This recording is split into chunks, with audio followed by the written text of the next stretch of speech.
유럽 시장에서 각광받고 있는 우리나라 K9 자주포가 미국 시장 상륙을 노리고 있습니다. 미국 방위산업 전시회에서 주목받고 있는데요. 미군 측도 도입 검토에 들어간 것으로 전해졌습니다. 워싱턴에서 김재영 특파원입니다. 워싱턴 DC 시내에서 열리고 있는 미 육군협회 주최 방위산업 전시회입니다. 무대 중앙엔 우리나라의 핵심 지상 전력인 K9 자주포가 자리합니다.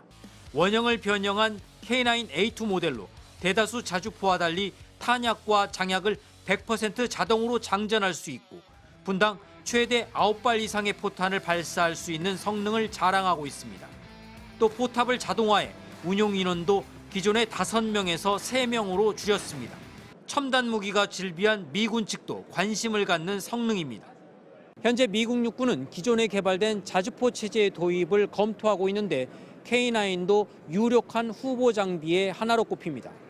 실제로 올해 4월까지 이미 2차례 미 육군 사격장에서 2차례 시연을 했는데 특히 미군의 주력 정밀 유도탄인 엑스칼리버와의 호환성도 점검했습니다.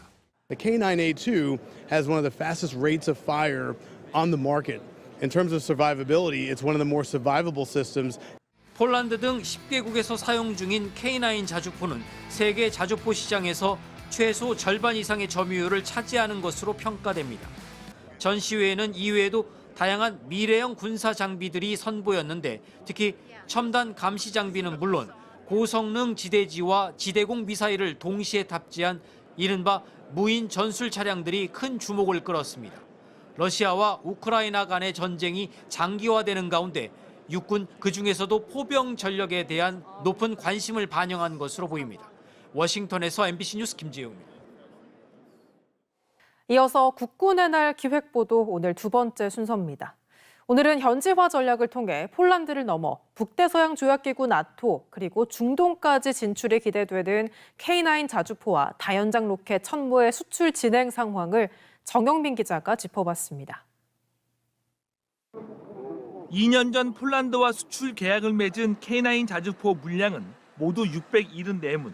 이 가운데 1차 계약 물량 212문 중 48문은 지난해 모두 폴란드에 납품했습니다. 나머지 164문은 현재 폴란드 방산기업이 제작한 사격 통제 장치 등을 탑재해 납품 중입니다. 그 사이 무기 대금을 빌려주기 위한 금융 지원 등을 조건으로 2차 계약을 체결했습니다. 2차 물량은 152문으로 오는 2027년부터 공급합니다. 기존의 K9A1에 자동 소화 장치, 레이저 경고 장치, 에어컨 장치, 양압 장치 등 추가 기능을 포함해서 저희들이 1, 2차 물량을 제외한 나머지 310문에 대한 추가 계약이 남아있는 가운데 제조사인 하나에어로스페이스는 폴란드 국영 방산기업과 차세대 자주포 개발을 검토하고 있는 것으로 전해졌습니다. 다연장 로켓 천무는 290대에 대한 수출 계약을 모두 마무리했고 2029년까지 납품할 예정입니다. 천무 발사대를 폴란드에 인도하면 현지에서 폴란드산 트럭과 사격 통제 장치 등을 결합시키는 방식입니다. 사거리 80km급 유도탄을 현지에서 생산하고 자주포 정비를 위한 MRO 센터를 건립하기로 하는 등 현지화 전략을 추진 중입니다. 또 협상이 진행 중에서 구체적인 나라를 말씀드릴 수는 없겠지만 동유럽이라든가 북유럽이라든가 그런 이 긴장이 고조되는 지역에서는 굉장히 많은 관심을 보여주고 있습니다. 유럽의 견제 속에서도 폴란드를 중심으로 나토와 중동으로 이어지는 K 방산벨트 확장이 기대됩니다. MBC 뉴스 정영민입니다. K9 자주포의 이집트 수출이 본격화될 것으로 보입니다.